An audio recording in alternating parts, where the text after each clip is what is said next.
Hi, I am Jennifer Currie, and I want to welcome you to the Creative Soul series. And this is a space that I am creating for you as a creative soul to commit to your creative visions, to get into action, and to really get past the blocks that have been holding you back. And today I am really thrilled because I have with me Revital Carroll, and she is an internationally acclaimed performer and teacher of classical Indian dance. She is the founder of Shakti Bhakti School of Dance, author of the award-winning book Mudras of India, and creator of 3 instructional DVDs. And I am so excited to talk to you today, Revital. Thank you so much for being here. Thank you, Jennifer, for inviting me. It's really my pleasure. Wonderful. Well, I would love for you to, let's just get this conversation going by telling us a little bit about your creative journey and how you came to do the beautiful dance that you do now. Tell us a little bit about how you ended up doing what you're doing today. Sure. Okay. Well, I grew up in a small socialist community in Israel, a kibbutz. And it's actually a community that doesn't revere artists very much. It's very practical. And it's very, I would say, void of spirituality. And so in hindsight, I realized that from a very early age, I found different ways to express my creativity and my spiritual quest as a child. And when I grew up, I became a teenager. I read some things about India, and I met somebody who traveled to India. And I got really fascinated by the spiritual culture of India. And I traveled there as soon as I could when I was about 20. And I started practicing yoga and meditation and healing arts. And in that journey, while I was there, I came across classical Indian dance. And I just felt like my heart was flooded with joy and peace and excitement and devotional mood, actually. And it felt very much like a yogic art form for me, and of course, a performance art as well.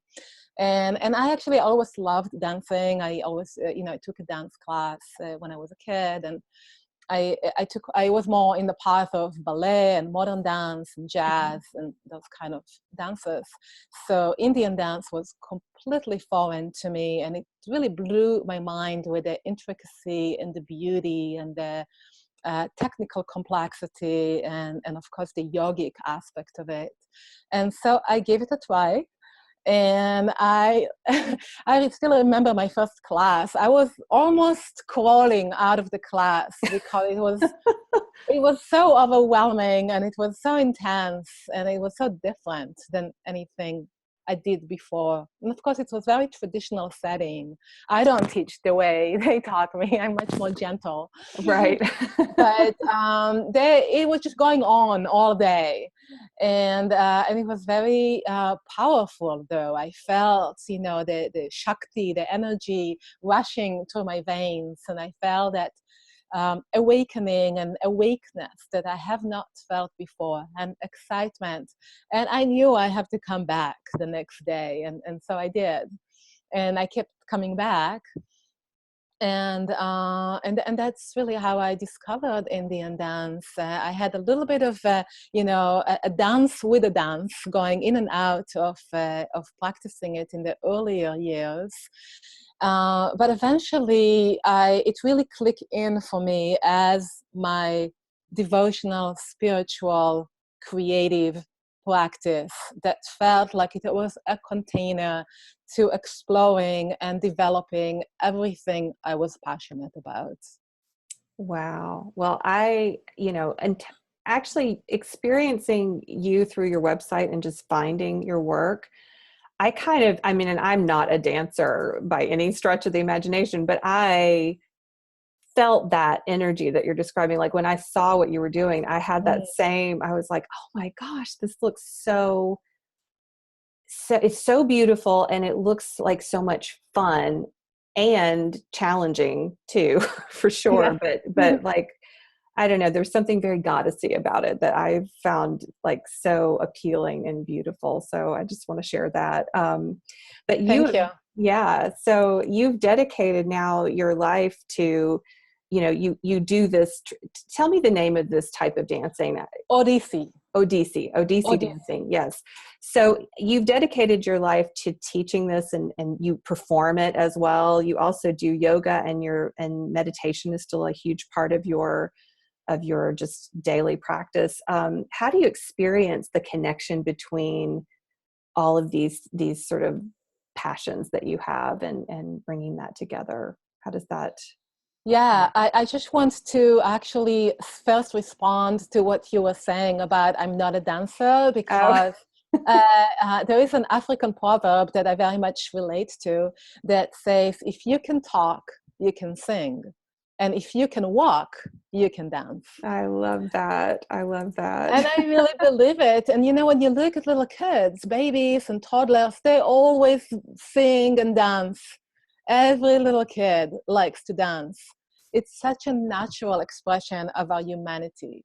That is so true. And thank you for calling me on that, because I actually was just saying this in another interview with somebody. We were talking about little children always, they never shy away from art supplies. Like because a lot of people say, I'm not an artist. I can't paint, or I can't Right? draw. I can't do any of that. So, but little children never have trouble with that. They're like, bring it on. Yeah, I'm going to make something. You're giving me these supplies. I will make something happen. I will create something with that. And I guess, and you're exactly right. It's totally the same with, Absolutely. yeah, all these. Yes, we are creative beings. That's part of our humanity. We are Mhm. all artists.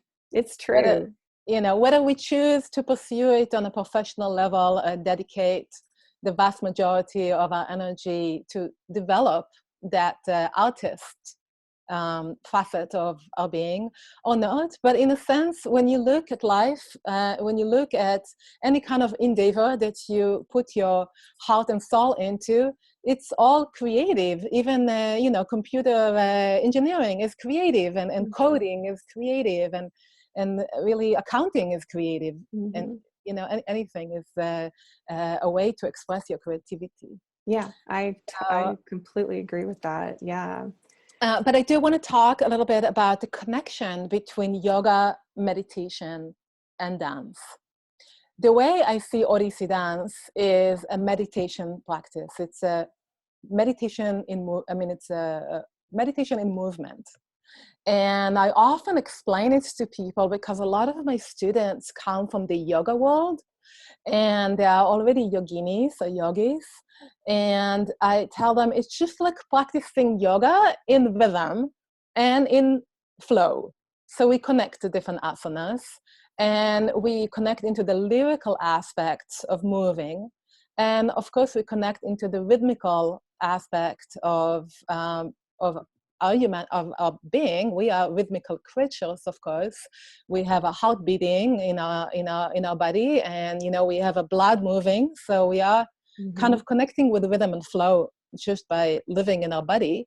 And it's taking it into a different level of cultivating awareness of how to move in rhythmical and harmonious ways.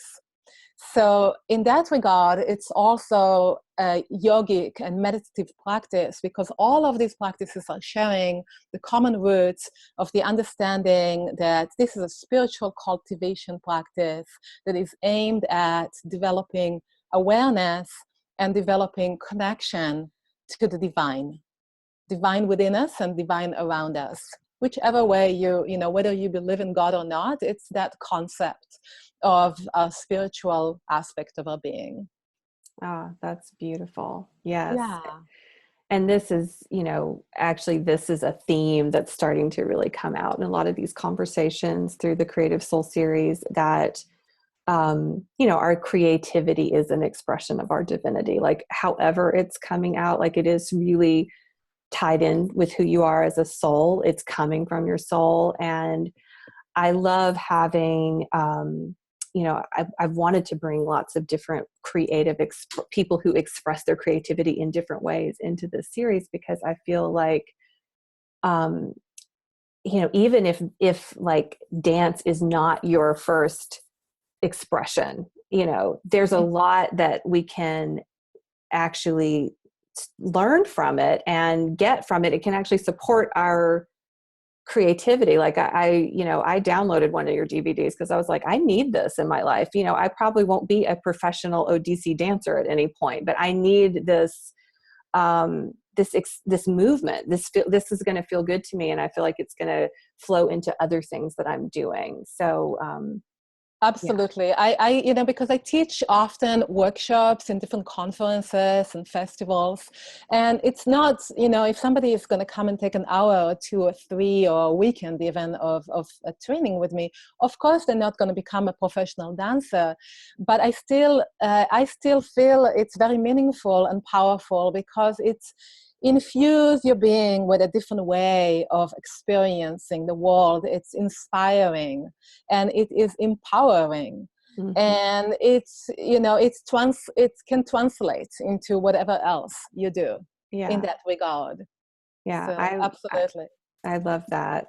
Yeah. So what I'd love for you to share with us, just, adding to this whole, like, your story about how you came into embracing this. And I'd love to know about, well, let's start. I'd love for you to tell us about, what did you find challenging about like just taking this into your creative life, really stepping into, I'm going to be a professional, successful artist. This is what I'm going to do. And, or just that, anything that comes up for you that you felt like was a challenge along that way.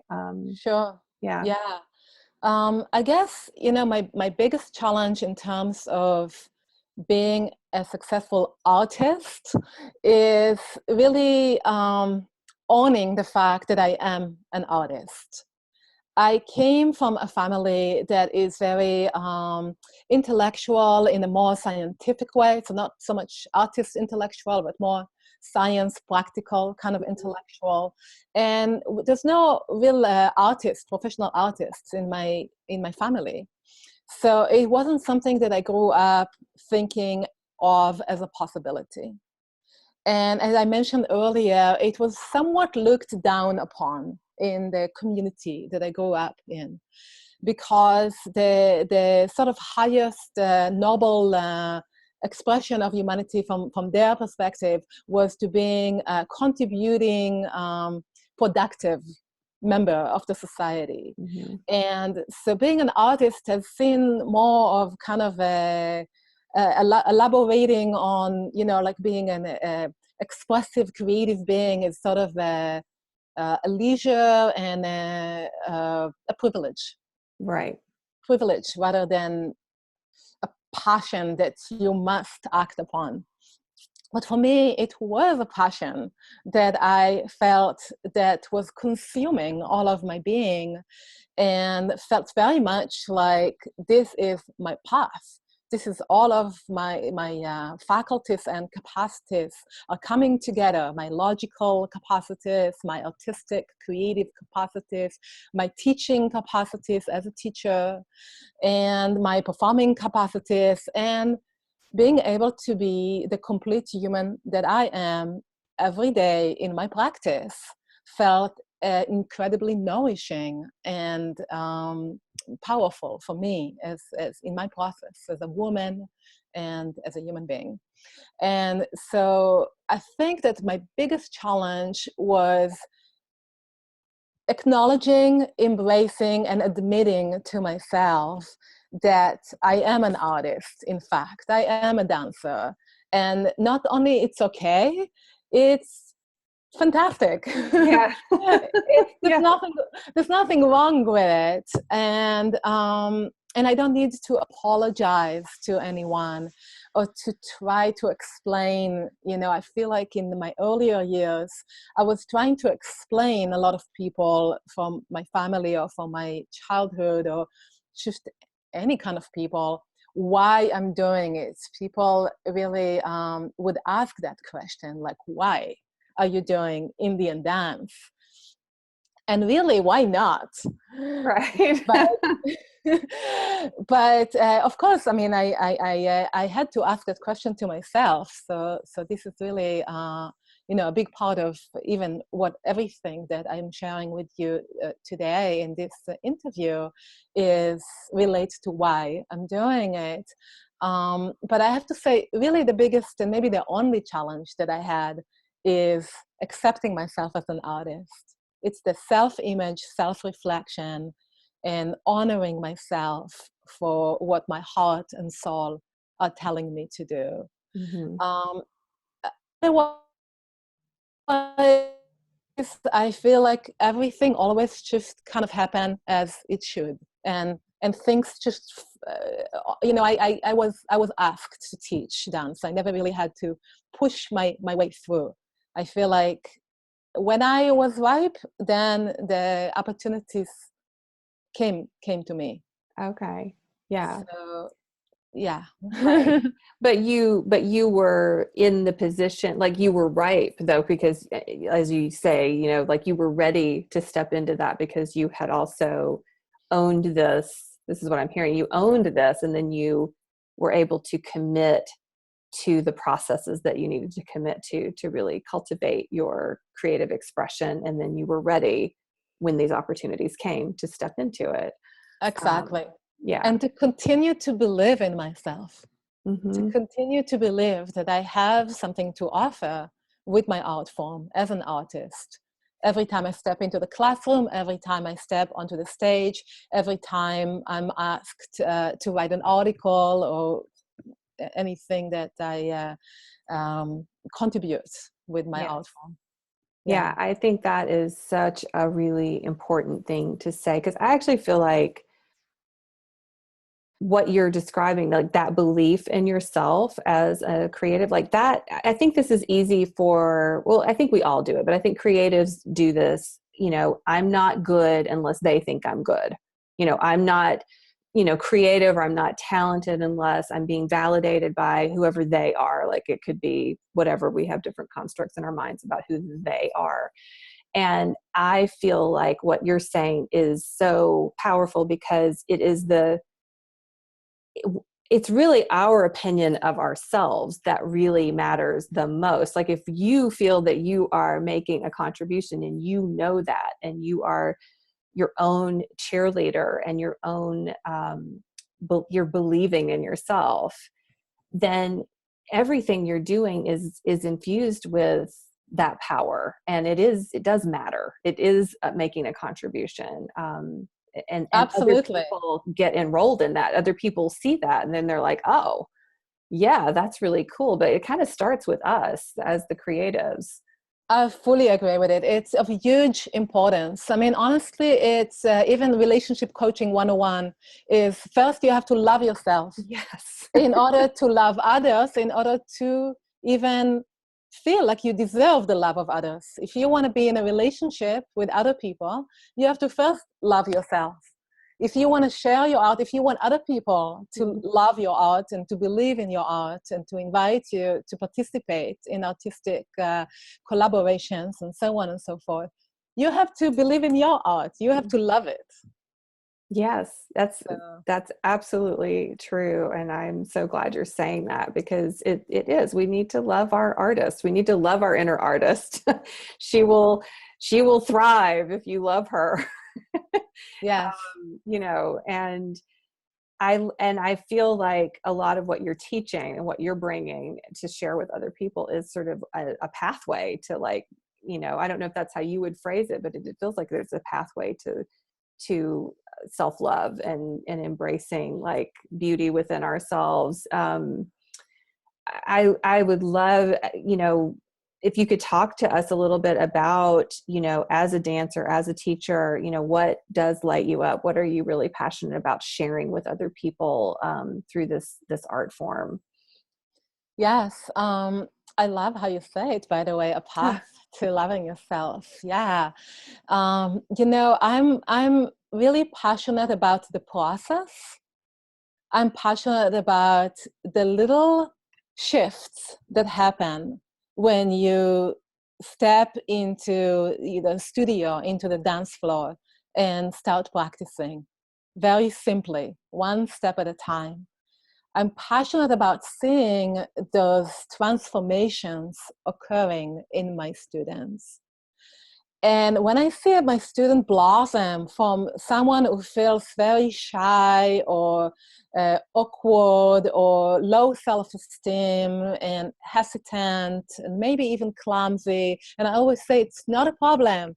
Be clumsy, be awkward, embrace it. It's natural. You have to be a little bit clumsy and awkward in order to learn something. If you just kind of going to put your best shiny self out there, already all made up, I can't add anything to you. So you have to sort of take all those, adornment off for the moment in order to learn something new. And I don't mean external; it's just obviously a metaphor. And allow yourself to be a beginner and allow yourself to learn something you don't yet know. And when students come with that attitude, or they take on that attitude as they realize the importance of it, they learn so much. And they tell me, they come back and they say, I feel so vibrant, I feel so strong, I feel so beautiful, I feel so empowered. And I see them blossoming into these beautiful flowers in my garden that I tend. And this is my greatest pleasure, to see my dancers, my students. I never tell, and no pressure, some students do come and they don't want to be a professional performer. But most of them, to their surprise, end up at least getting through the full spectrum of the experience of getting prepared to perform at least once, or at least a couple times. And then maybe they realize, no, I really do not want to be on stage. And that's totally fine. But it's very powerful to be on stage. And has a lot of magnetism and a lot of lessons to learn, and a lot of lessons to gain from the experience. So this is my greatest pleasure. And I said, my own practice, I actually enjoy the process of smoothing the rocks, like the water is flowing over the rocks, and then they become smoother and smoother, and letting that river to rush through me over and over and over 1,000,000 times, and feeling like every moment there is a little more light in myself, more illumination, more flow. And that process is where I shine. That's so beautiful. And you actually look, there's like this beautiful light coming through where you're sitting right now. You're just so glowy right now. And as you're saying that, I just love that.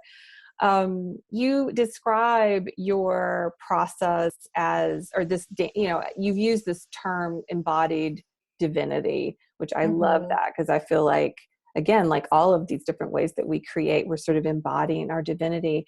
What is that? What does that mean to you? And how do you see that kind of being activated for people when they, do this kind of dance? Like, I'd love it if you could tell us a little bit about that. Sure. Yeah. So, of course, Odissi dance, as it is a dance form, it's a physical practice. And as I had mentioned, it's very much connected to the yoga tradition from India. The dance and yoga had been developed over thousands of years in the same regions and over the same eras, and have been cross-pollinating and informing one another in terms of the philosophy as well as the expression, the practice. And so Odissi dance, it's to some degree relates to the chakra system and the concept of Kundalini Shakti, which is that metaphor of a serpent that lives in our reproductive system, in the root. It's called the root of our body, the root chakra. And we cultivate that energy and let it dance through all the energy channels along the spine to the central column of our body up into awakening and activating our spiritual centers. So the way the process works, just sort of briefly in a nutshell, in Odissi dance, is that we stand. A lot of our stances are such that our hips are open. So it's a lot of turn out and a lot of opening of the hip joint. So that vessel of our pelvic floor can be open to allow that serpent to sort of expand and allow that energy to fill up and get more abundant. And the way we cultivate that energy is by tapping into earth energy with our footwork in rhythmical patterns. So we're learning rhythm, and then we tap into the earth with our feet, and that creates vibration throughout our body and really makes activate our earth channel, earth connection channels, which are feet and legs, and start to create vibration in the reproductive system, in the sexual organs. And from there, it sort of washes through and activate and harmonize all the vital organs and sort of awake all the different emotional ingredients of the emotional spectrum of our being. And then we don't actually agitate the hips in Odissi dance. We keep them open, but we keep them more or less grounded into the earth, grounded. So their hips are connected to the earth. And then we move the rib cage in all sort of infinite circles and spirals, and a subtle movement, not a big movement, that pull that energy into the heart center, which is the center of expression, of course, affinity. And creativity is moving from the pelvis to the heart. So there's a lot of work in this dance of connecting the pelvis and the heart. And then through this, transformational channel that is sort of like like we're stoking the fire in the pelvis, and the steam is rising up into the heart. And then from the heart, there is the creative channels, which are the arms, and the hands are the tip of these creative channels. And we express our creativity and our healing, energy of creativity is the same energy. It's just a different length to look at the same phenomena.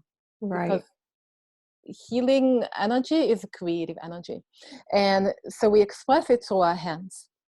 And then some of it also rising, once it's in the heart, it's automatically rising up into the throat and the pineal and pituitary gland, the upper chakras, the intuition center. And we also guide the energy to come up to it's called drishti, eye focus. So you're very intentional with how you use your eyes. Whether am I looking straight or am I looking side? Or, where am I looking all the time? And we actually follow the hand, the dominant hand, with our eye gaze for the most part. And that is keeping some amount of control over how we direct our creative energy and how we direct the energy into awakening our spiritual centers. And so in that sense, you're connecting heaven and earth. Of course, you are in a upright position. Your spine is aligned between heaven and earth. I call it before we even start moving, we have to prepare the canvas for painting. We have to prepare the body in a stance that is conducive to putting the colors on.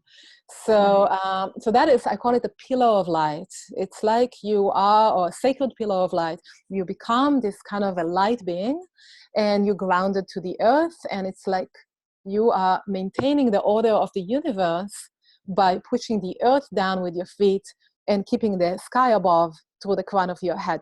So when you feel yourself as a sacred being who has a responsibility of keeping the order of the universe in place, because we all do, we are all part of that grand play, then you feel like you want to stand upright, because it's up to you to keep the sky above and the earth below. And how would you do it? By standing upright. So for example. Yeah. So, Yeah. so in a sense, when I say embodied divinity, is being able to really step into your role as a creative being, which is a goddess. Because what is the difference between the gods and the humans? The gods have more creative power because supposedly they created us, Right. or Right. they created the universe. So in Indian mythology, all the gods and goddesses are always depicted with multiple arms, multiple hands, because the hands are how we create. We create Oh, everything with our hands. You create your painting, you make food, you grow plants, you make a house, you make clothes, everything you make with your hands. You write books. And so the gods have at least my minimum 4 hands. So sometimes 6 or 8 or 10 hands. mhm. So they can do so much. Imagine if you have 2 extra hands, you could potentially be twice as creative. I love that. I always have seen these depictions of Indian gods and goddesses, and I've Mhm. wondered about that. And you're the first person who's ever explained that to me. And Yeah, I love that because, and I don't mean to interrupt you, but I just love one of the things that struck me about this description of the energy, you're grounding in the pelvis, you're grounding through the feet, you're standing up straight so that this pillar of light is like really connecting the heavens above and the earth below, but that our creative energy is flowing through our hands. So this is one of the reasons you're doing these different hand gestures, which are called mudras, right?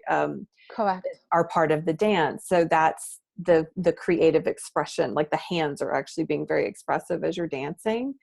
But I love this parallel because I mean, you can really take this and think about any kind of like creative, like you're saying, cooking or painting or anything. Like we're channeling this energy through our hearts and out to our hands, and that is so powerful. Like that's so powerful. And I don't know if people often really, if other creatives, I think we do sometimes think about this, but I just want to bring that up, that it's part of why our creativity really does matter. Like we are here to be that um channel. That's what that feels to me like. When we're being in that pillar of light, we're just channeling our soul's gifts right out into whatever we're doing. And when you're dancing, you're it's all channeling like through your body is sort of the creative instrument. Yeah. Yeah, I want to say that, you thank you for saying that. Using your hands has, in a intentional, conscious, and a complete way, I think has a far-reaching implications in terms of even just health, mm, and it's just natural well-being and health. And in the past, humans used to make everything with their hands. Now we mostly use our hands to type, and yeah. so there is less capacity to move the fingers, less awareness, less strength, less mobility, less flexibility. So another thing that I use the dance form to help people with sometimes is just different kind of mudra exercises, hand exercises that help them to activate each and every finger. The 5 fingers are related to the 5 elements from Ayurveda, Mm-hmm. and this is the center of creativity, and the 5 elements sort of come together into all manifestation. We are made out of those 5 elements, and everything else is. And so I find that even just just taking the mudra practice out of classical Indian dance and practicing your mudras, you're articulating your hands in ways that create pathways into your core and help activate your creative energy.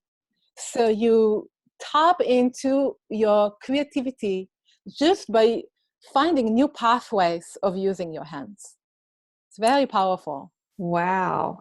Oh wow, that's so interesting. So I've never heard that at all. And I think that is so accessible too. I mean, to be able to learn these different mudras. And actually, I know that your really beautiful free gift that you're offering has something to do with this, right? So Sure. let me give you just a second to tell us about that, Revital, your free gift. Yes. Yes, so I am happy to offer a free gift of my poster mudras of Indian dance. So in one of our texts, the classics for classical Indian dance, it's called Abhinaya Darpana, there is a description of the basic 52 hand mudras. There's 28 single hand mudras, means single hand, you can just form it with one hand. Mm-hmm. And there's 24 joint hand mudras, together 52. And they have a particular order and that you practice them in and recite the names. And the poster have the mudras in the traditional order, they're all 52 of them, with the Sanskrit names. And it's a very beautiful, artistically done poster, and I'd love for you to have it if you are interested. I also have mudra cards in my shop, and yoga mudra cards and dance mudra cards that have more information about the mudras, about their essence, about how to use them, about all the different applications of each mudra. And of course, we have a book that I co-wrote with my husband, Ken Carroll. Wonderful. Wow. Okay. So this is so fascinating. I love this so much. And you have such beautiful energy. Thank you so much for being Oh. here with us today. I thoroughly enjoyed this. I hope everyone is super inspired by Revital and her beautiful like wisdom and this dance. I just feel like this is such a great way to bring in and balance your creativity if that's not like already your way to express yourself, because it infuses, I think, everything we do when we get moving in our bodies in this way. It's so great. So thank you, my dear. I really appreciate it. Thank you, Jennifer. It's my pleasure. And I hope to see you and anybody who's watching it in one of my workshops in the future. Ah, I would love that. I would love that. And thank you all for watching. I will see you again soon. All right. Bye-bye.